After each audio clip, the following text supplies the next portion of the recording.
always connected. And I was like, okay, I know Sean, we're always connected, but like, it was sort of strange that he told me that. And, so we started, biking around, like going south on Collins. And if you know Collins, there's the biking lane on the right side. And like, because nobody was there, it was COVID. So like, we basically had the whole thing. And going south on 172nd, a car comes and crashes into him, and literally right behind him. So we're going like this. A car comes and jumps into him. And I hear a boom and the car runs away. And when I see that, I was like, what the hell did just happen? It's like, for me, it was like in a movie. And like, I saw my brother flying on the air and then I see him on the floor. And the first thing I did, was like, take the bike and push it on the side and try running into him, to see if he was okay. Because like, for me, it was like a bit shocking. Like, it was like, okay, this wasn't happening. And he was still unconscious. And right when I saw him on the floor, like I saw something like going out. I was like, wait, is that his neshama? And then coming down. Like you hear some stories of, like people leaving and then coming back. I was like, wait, is this really happening right now? And then, I tried to check his pulse, and then bring him on the side to, take him away from the street. And I also didn't have my phone, so I wasn't able to call for help. So like, it was like panic, trying to see what to do, trying to see if he was waking up. He wasn't waking up, and I had to like go like this in the middle of the street, try to stop for somebody to stop. And then a motorcycle comes in, what felt like an eternity. It was probably like 2 minutes. He called the police and he gave me like a towel to put it on his head. And that's when slowly, I'm trying to I guess be conscious about what's going on and realize he was like badly hit. He was unconscious. And while waiting for the ambulance, I was like telling him who he was. Shaolin was a soccer player. He used to play in Hillel. He was gonna be the soccer captain, and like he used to wear his kippah. So I used to remind him who he was. Like every single day every time you say you play soccer, the other kids, they bring you down because you're Jewish and because they're anti-Semitic and they do all that because they want to hurt you. But no, you always fell down, but you always picked yourself up and you kept going, right? So I was reminding him who he was. I was like, dude, you got knocked down. I have no idea what's gonna happen to you, but now you're gonna get up from this one, no matter how hard it was, right? And obviously, at that time, I did not know the magnitude of the hit. And then the hospital came and they took him away. And while I was waiting, I had to answer some questions from the police. My older brother came. He picked me up and he took me to the hospital. And I saw my parents. Like they're hysterical. They were not in hysteria. Like trying to understand what was going on. Like literally that night, like there was WhatsApp groups of Tehillim popping up in Miami. Hundreds of thousands of people were starting to pray for Sholem. It's amazing, like when something happens, a community gathers together to try to help. And it was like in those 3 days that you realize that anything can change in a matter of seconds. Literally, like, you hear that from the movies, you hear that from people that they say, you know what, my life changed in a blink of an eye. I literally felt that in a blink of an eye. My life changed forever. And during those 3 days, it was like being in the hospital, speaking with my brother, telling him, hey, if they tell you have emunah, like, yes, you can have emunah, but like, you have no idea what's gonna happen because like the hit was so hard that they say he was dead on the spot, right? But like, because in the Jewish tradition, like if your heart is still pumping, you're alive, you're still alive. And they say, you like anything can happen, but like obviously like when you're in that kind of situation, it's like you don't believe it, you hope to believe it. The only thing you really have is hope. And like it's really hard to like pray and keep that hope because like you're literally like on the floor crying every single day. And like what does hope mean at that time, right? And the thing that was gonna happen was meant to happen, and Sholem passed away 3 days later. And yeah, that was like when I started to realize, wait, my life literally changed forever. Like my younger brother, the person who I was like the closest to in my entire life, gone forever in a blink of an eye. And that's when I started to realize, what can I do after this, right? I already saw the worst thing happen already. What's next, right? What can I do? I'm not gonna ask why did it happen, because I'm not gonna get anywhere. Nobody's gonna be able to answer me why did it happen and why did I have to see it. So, slowly, like, you start to pick yourself up. Obviously, I remember like the first months, like, it was literally crying every single day. I didn't want to speak with anybody. I was in denial for some time. I was very angry also. But like, it's part of the process. Like, in Judaism, we have the custom of the 7 days of Shiva and the 30 days after, the Shoshim. It's like, it's meant to be for a process for you to realize, to get back into reality slowly. The Torah knows, yes, death is hard, but like, there's a way to cope with it. You don't have to work anything, you don't have to cook, like the community comes and helps. So like, I guess in that moment, I started to realize, wait, Judaism really has all the tools for you to succeed and for you to deal with anything in life. And then the Shoshei came, and then, slowly and slowly it prepares you to go back to life again. And obviously it doesn't take 30 days to get back on your feet. It's been like 2 years already and I'm still struggling with it. But like, you learn to reinvent yourself. Obviously everybody deals with it differently, like, because nobody prepares you for this. Like, it's literally on your own, trying to move your right feet again, move your left feet again. It's like a surgery, but like an emotional surgery, right? And I guess it's my own personality that when something like this happened to me, like, I don't back down. I don't want to like stay down and say, complain, because whatever society tells you, they tells you, you have to be depressed, you have to be sad. That's what society tells you to do and what's the normal thing to do, right? And my own personality is like, I'm not going to do that. I'm not going to listen to the world. I'm not going to listen to the world telling me this is the end of my life, which is not. I'm still here. I survived for a reason. And I'm going to make the best to try to like overcome everything that I did. And I remember like 2 months later, like after the accident, I made a video, trying to recapitulate who Sholem was. And I remember like something that I see now looking back, I said, even in the matter of like this crazy situation, I accept God's decision. Like looking back, like, I guess that was like the best thing I could have said at that point, because realize everything is from Hashem, and like accepting it, even if you don't want to accept it, even if really hard to accept it, when you say those words, you're acknowledging, I surrender, it's yours. I don't know why it happened, but if I'm still here, I want some pizza. But no, but like, let me tell you like another happy story of Sholem, because that was like the sad part. One time we went to fly to South Africa and we were on the plane, and like literally like before we were landing, we saw a mountain like going to Cape Town, and Sholem was like, we're gonna climb that mountain. I'm like, I'm not gonna climb that mountain, Sholem. And he's like, we're gonna climb it. I was like, okay, fine. Then the next morning, like he wakes me up at 6 a.m, and like we go to the mountain. I look up and I was like, I'm not gonna do this. It's like a 5-hour walk. Like, he plays soccer, but like, me, like, I have to prepare for something like this. And like, it was like a mini motivator, like, hey, come on, let's go, we can do it. And I was like, okay, fine. So like, we started climbing the mountain, and like every 20 minutes I had to stop, because I wasn't able to do more. And like, it's like literally those moments where like, we were able to bond so much. Like, you have no idea, like, if you have a brother or sister, like, them, like you see them, but like in moments like that where like nobody else is around, like you're doing a challenge together, you're able to bond so much. And like, that's when I started to learn who my younger brother was. Like, this was like a few months before the accident. And like every 20 minutes we kept climbing, we were singing, we were speaking, we were, being vulnerable, like brothers are meant to be doing. And, when we climbed to the top, like looking back down to the mountain, I was like, in that space, I did this. In that space, we talk about that. In that space, there was an animal that was we were like in a hill, and like there's nowhere to go. And like, we had to scare the animal away to keep going up.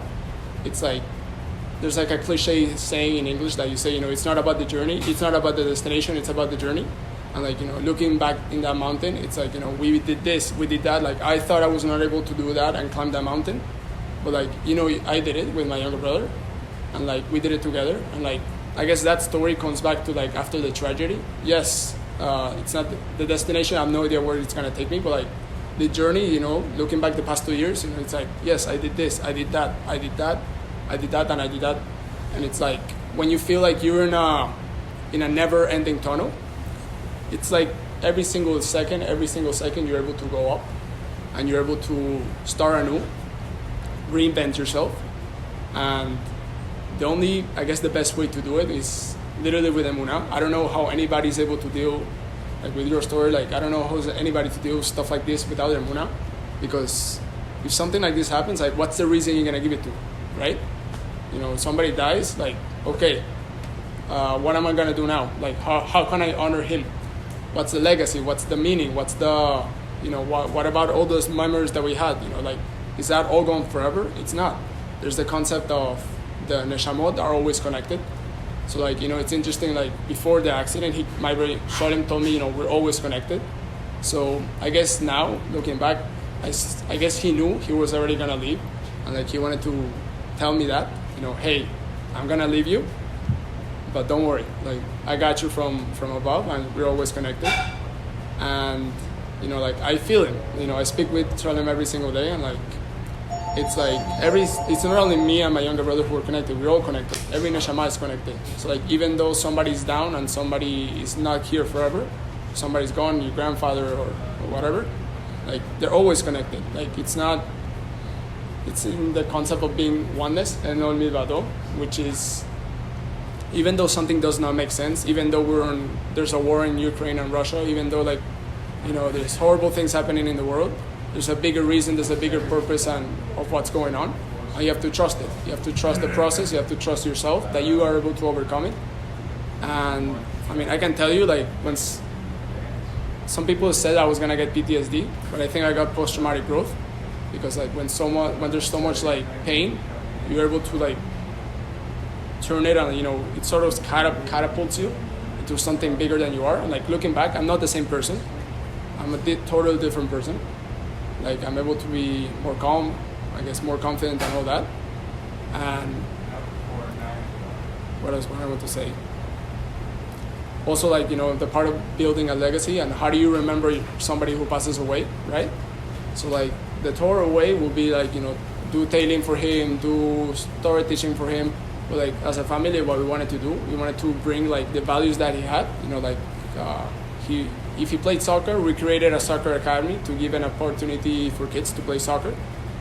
Like if you're a Jewish kid and you want to play soccer, the only place you can do is Hillel. But like if you want to play, like if you go to LEC or one of those places, if you want to play soccer, there's no place to go. So we wanted to take what he was known for and build, I guess, materialize who he represented. And that's part of building the legacy. I go every single day to the practices. I see the little kids smiling and playing day. It's like it's like having a good memory, a positive energy from my younger brother. And like it's amazing how like God gives you the tools to like carry on, and as a co-creator you can decide what to do next, right? Because I don't know how many people start soccer academy and stuff like this, but like it was our decision, it was our choice to do something like that. And it doesn't have to be that. For example, if somebody was known for singing or dancing, you can create, I don't know, a singing academy, or like there's so many things. And like, yes, God takes away, but also God gives you the tools to carry on and push forward. And I guess the final message that I want to share is like, own your story, own your, you have all the choices and the tools to believe in yourself and do whatever you want to do in life. It doesn't really matter whatever circumstances, whatever crazy thing that happens to you, small or big thing, because it doesn't have to be big things. I know small things can also hurt, but like know that yes, it's hard. Yes, other people are hard dealing with something else. Yes, there's crazy things going on in the world, but you can carry on, and you can expect that if you trust in Hashem, great things come to you also. Thank you, Matthew, so much for this. Thank you, everybody, for coming. And thank you, Hashem, for for leaving me here. I wanted to ask something. I've been like holding it in. So Go for it. I'll come by and sit next to you. So ¿Saco esto o ya? it's pretty crazy, if you're honest. Like, I cried when I came to the conclusion of it. So pretty much like on Wednesday, that's where I met Menajem. I met him at the case-based learning, and I was debating on going. I had a friend I was going to go with. I was going to go with Shani, and she's like, oh, I have a gala. So I was like, oh, okay, never mind then. I was going to go with Hadar, and then she's like, oh, I'll go. And I was just like, anxiety was kicking in, and I was just like, no, I'm not. We'll go next week. I sent Hadar a text. I was like, oh, we're going to go next week. I texted Shani. I said, oh, we'll go next week. And then right as soon as I sent the text, I'm just sitting there in bed, and I'm thinking, like, I'm lying to myself. I'm making excuses not to go. And I decided, I'm going to tough through it. I'm going to go. And I showed up. The rabbi embraced me right away. Amazing guy, Rabbi Yossi. And I just sat at an empty table, so I just sat. I'm not like the big social butterfly. I'm not going to go into the whole group and make a bunch of friends. I sat off to the side. All of a sudden, Menajem comes with 2 other guys, and sits at the exact table I'm at, and one of them are like, oh, what's your name? And I'm like, oh, it's Matthew. And, oh, what do you do? And I was like, oh, I do this class, Muna Mondays, and this and that, and I'm also a mashgiach. And he's like, oh, cool. And then all of a sudden, Menajem was about to start, and he came to the conclusion, he's like, oh, it's crazy how Matthew mentions Emuna and Bitachon, because that's the topic. So just, the fact is, like, I came up, I went there, I overcame the fact of just going there, even though anxiety was kicking in and everything. And I was like, oh, I'm going to go. And by default, I did my part. I felt like I showed up. And by default, Hashem just lured Menajem to the table that I was at. I ended up sitting in it. I didn't just get up and go to the rabbi's table, which would make complete sense, because the rabbi was the only one I actually knew there. Instead, I'm sitting there and we're talking, we're conversating, and I ended up sharing my story. And in the process, we were going back and forth about a different topic, and we actually got into the concept of like how it hurts. And after my accident, non-stop news was coming in about people getting into accidents and dying. Like, right. Whether it was 3 girls in New York coming back from a camping trip, they're 13 years old and all of them dead. And that just those things just like fueled me, just to like, what the hell am I alive? Like, why did I live? Like, what the hell is my living? And these younger people are passing away. And I mentioned to him there was actually also one that was like going around. Again, I connected to this one significantly because it was the last time I heard of people saying Tehillim for somebody was on my case. I never really experienced it. And I remember saying Tehillim for this, and then we got the news that the person didn't make it. And that like rocked me. It like rocked me, but it was like the rock bottom. Like, somebody hits rock bottom, the only way is up. It's like that was the rock bottom mentally, because right from that, I got that news, I was broken. But at the same time, it was like a click in the head, and I was like, you know what? I've always been asking, why did I live and these kids didn't? And then I realized, you know what? Like, if I'm not gonna live for myself, then I have the opportunity to live for these people. These people didn't get the opportunity to live. I did. So if not, and like as valuable as I think my life is, and like, oh, just like unvaluable it is, like, oh my God, like, who cares? My life's over. I can't walk. I can't do this every single day. I'm in pain, this and that. And I was like, you know what? Like, these kids wish they had the opportunity to be in pain, because like at least they'd still be alive. And I was like, the fact that I'm complaining about not even being able to walk, and that's a gift. Especially after what I went through, I was like, that's a gift. And the crazy thing is, like, I mentioned that to him, and we were talking about it, and I ended up reaching out. Like, he came to me after the whole thing, and he's like, oh, like Amuna Mondays, it seems like where do you do it? I would love to come. I said, forget about coming. You want to give the class on Monday? And he's like, I would totally do it, but he said it like in joking manner. So I was like, no, I'm 100% serious. Yeah, I know. I was like 100%. You're like, I'm so serious. I was like, all right, so then let's do it. You got Monday. It's yours. And so I was like, I'm going to text you tomorrow. So I sent him a text the next morning. And I said, like, hey, what do you want the topic to be? Like, you name the topic, I'll make the flyer, and we'll get it out. And he gave the topic, and I sent it to Rena. She actually edits the flyers here and there. So I gave it to her, and she's like, do you know who that is? I was like, no, I just met him yesterday. She's like, that's the speaker? I was like, yeah. And she's like, you know who that is? I was like, no idea. She's like, no, he has like the crazy story. I was like, yeah, he mentioned like a little part of it, like his brother passed away or something. And she's like, no, it was like huge. I'm like, I don't know. And then she stopped talking. So I went and I just Googled the last name, and rabbis came up and this and that, and I was like, okay. And I was like, and I typed in the last name, I wrote accident, and I saw like a COL, like a thing, and I was reading it, and then I just started crying because I realized like the connection between it. I was referred when I said that there was a kid that everybody was saying to Hillen for. It was your son. It was his brother. Wow. His brother was the one that everybody I remember because they were talking about LEC and Hillel, and and I was nonstop. I was praying, and then when I got the news that he didn't make it, I was crushed. But that was the same exact moment where I was like, you know what, like I'm gonna flip it, and if I'm not gonna live for myself, I can put myself down all I want. The fact is, these kids wish they had the opportunity. Their families would give the opportunity to even have them laid up in a bed, even at least they're still alive. And I was like, the fact is, I'm here, and why am I gonna sit and mope when all these? And that was that one that I connected to, because again, that was the last time I saw friends and family praying for somebody was for me.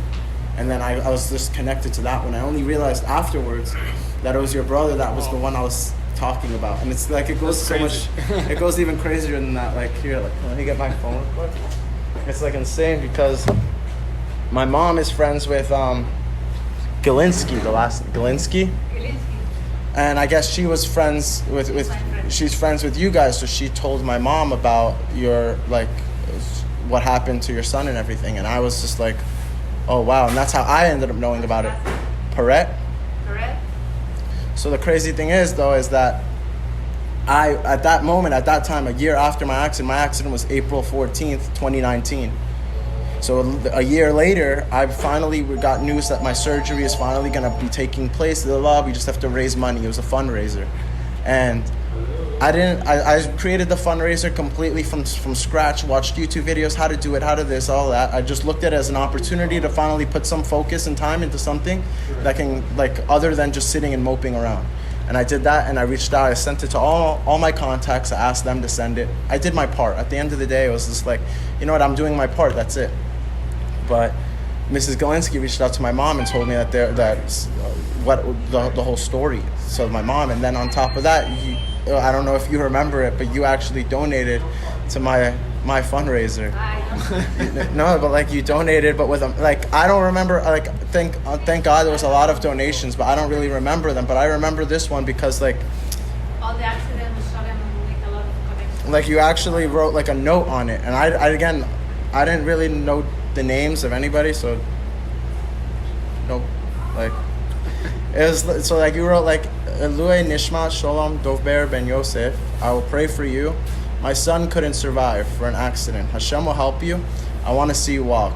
That's what you wrote, and it says it 2 years ago. Like it's right here. Wow. And the crazy thing is, like here I am. Can you send me a... Yeah, 100%. The craziest thing is like I'm not just thank God Wow. walking, thank God. Wow.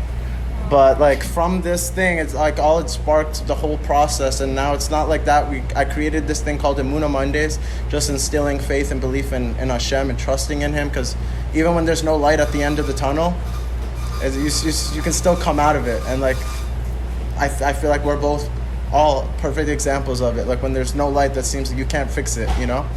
And on top of that, it was just like, here I am, I made it, and not only that, like I still was overcoming things nonstop. Still to this day, I'm overcoming things.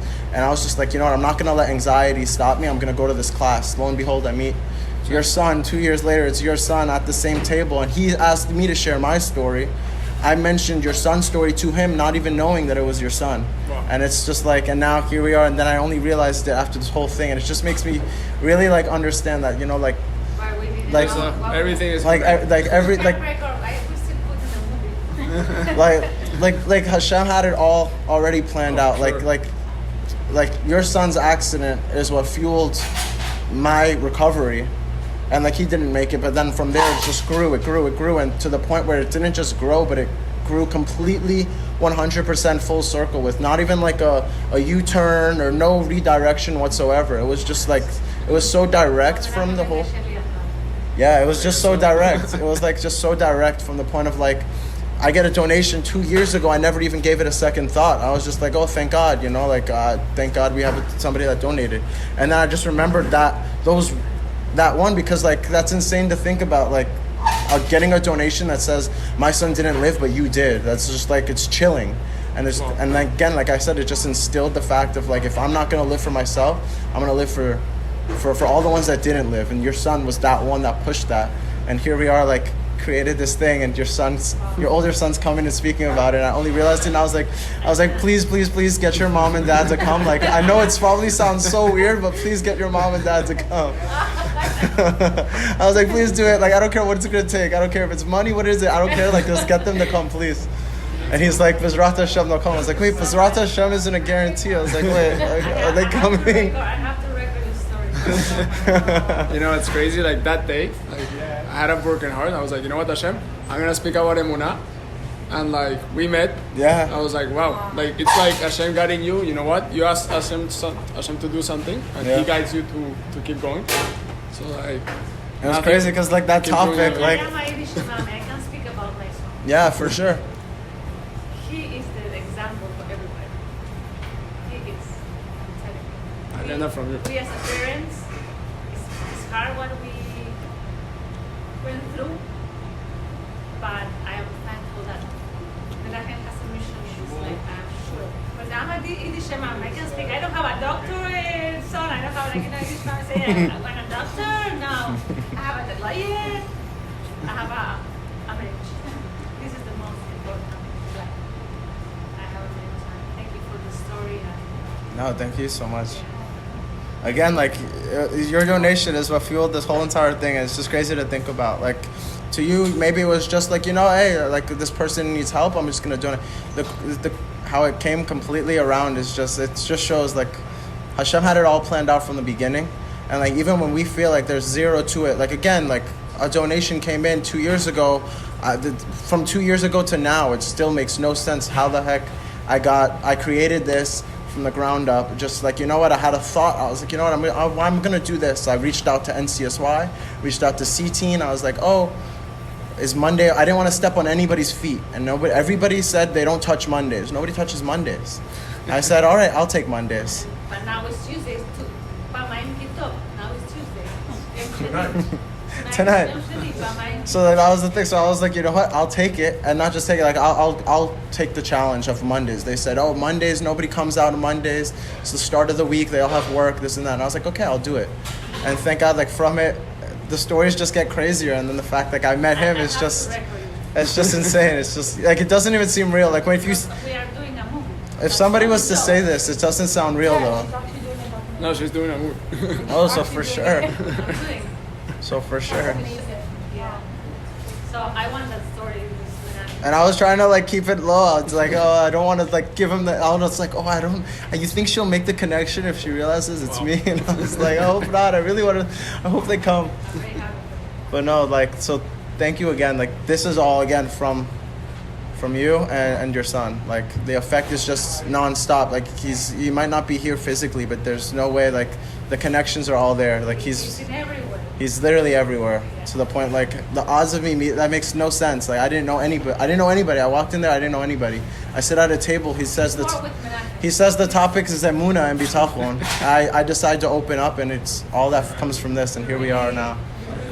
And it's just insane. So I wanted to thank you guys both, like all of you. I was like, and again, thank you for the donation. You said you want to see me walk, and I never thought of it. Like, oh, this person said they want to see me walk. I don't even know who they are. And Hashem was like, no, I'm gonna give her blessing. She wants to see you walk.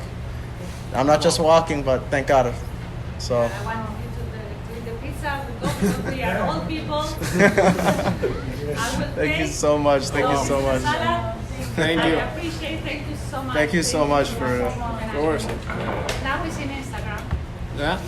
Nice. Please, I thought give me Menajem and Sholem for my birthday, so I keep it. Yeah. So much. Of course. Thank you, all of you. No, thank you so much for. Emunah is not an easy thing. It's not, and that's what people have to understand. It's not. It's a whole entire journey, like you said. Yeah. It's not the one. It's not a flip of the switch. To train. Emunah and training is the same word. Yeah. So to have Emunah, have to train yourself. Yeah. Like aerobics. Yeah, nonstop. Thank you so much. No, thank you so much. 2 pizzas and salad. That's good. That's good. That's good. And salad. It's good. It's good. It's okay? Or no, I feel sleepy. Everything's good. Whatever it is, it's good. It's good. Okay. Don't worry about it. Thank you so much. Thank you, ma. Thank you so much. Anybody have any? Pizzas you're gonna eat. Everything will be in. For sure you're gonna eat. I promise it'll all be eaten. I promise. This made me happy. This will make me shake more. Take more pushing some of those things. Motivated. No, so thank you guys so much. Great. You see? It's a good story. A great story, honestly. I really held back. Thank you tears. for coming. I was really trying not to cry. Ah.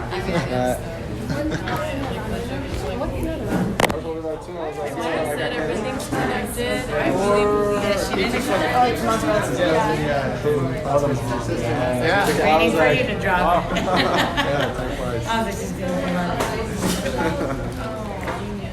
Oh yeah. I didn't tell you. I didn't know. You just told me. I was like, I'm not gonna tell anybody. And I found myself telling like 6 people, and I was like, bro, I have to leave. I was like, I'm such a rat, yo. I was like, there's some people I just have to let them just have the full experience. I was like, I can't have everybody going there and going. It's gonna mess up. There's like a handful of people. You just show up. You showed up. You showed up. No. It was the fact that you showed up. Thank you. No, like literally, I wasn't gonna go to K-Space that day also. Really? I was like dealing with my own stuff. I was like, you know what, Hashem, I want to speak about Emunah. That's just insane. It's like when you pay attention, everything is connected. It's like, you know. I was like, if you would have told me your mom, you said she can't come, I was gonna tell you the story of like the whole thing. I was like, your mom has to come. Right. Like, please. I was trying to think of like a fake excuse if you asked why do you want my parents to come. I was like, like it was just like I made the connection. I was like, I don't even think he knows. How did you found the? So it was deleted because it was years ago. Right. But I was the admin. I'm the one that created the fundraiser. So I was able to go back and go into the archives. And I'm scrolling through 385 donations. And I'm just scrolling. Well, you remember my mom from like 2 years ago. I remember the donation. I remember there was a donation, but I remember they said this. Oh, I remember the donation that said my son didn't survive, but you did. Right. And I want to see you. I remember that donation. I didn't remember who it was, the name. So I was like, I was like, the story though. And I scroll, and I found the donation. It was the same name. That's crazy. And I was like, whoa, there's no way. I was like, oh my god, this is insane. That's crazy. Like that's the craziest thing. 2 years ago, a donation comes in out of like 500. I remember that one, and again, that just came out to the exact story of like.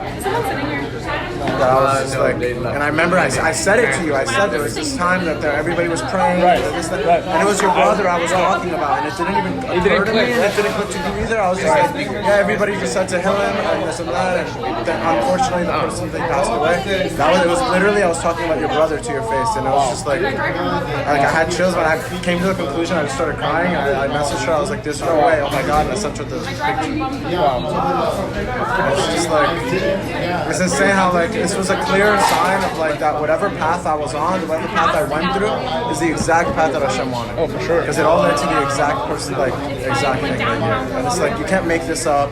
You can't make it up. Like movies can't even come up with this type of plot twist, you know. And it's just like, and it just shows that when you put your foot forward and you try to do it and you're walking the way of Hashem, Hashem's guiding you. And there's like no better guidance than this. Oh, for sure. There's no better guidance.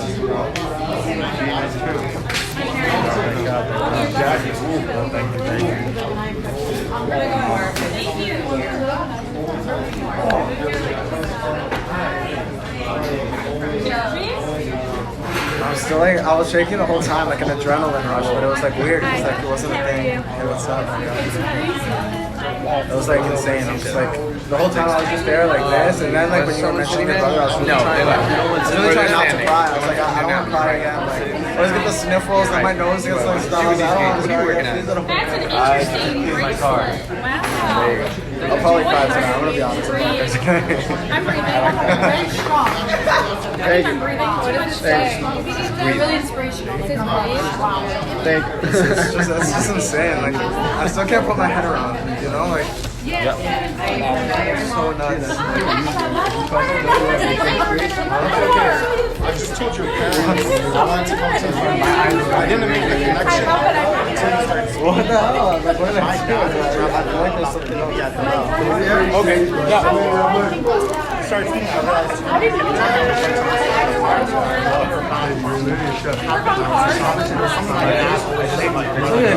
This guy always, like I said, it's like a rock bottom. Rock bottom doesn't mean like, oh, you still fall. It means like in your life, genuinely feel nothing left. You've done every single thing. And then it's just like, you know what? Screw it. This is the way it's gonna be. This is the way it's gonna be. And then from there, you just see the opportunity. That's where like, it's like submitting. It's like you just hand it over. You're like, you know what? Like, I've done everything. Thank you for sharing. And again, it's like, no, thank you so much for real. Like, if I can give you a hug, like, honestly, I'm sorry.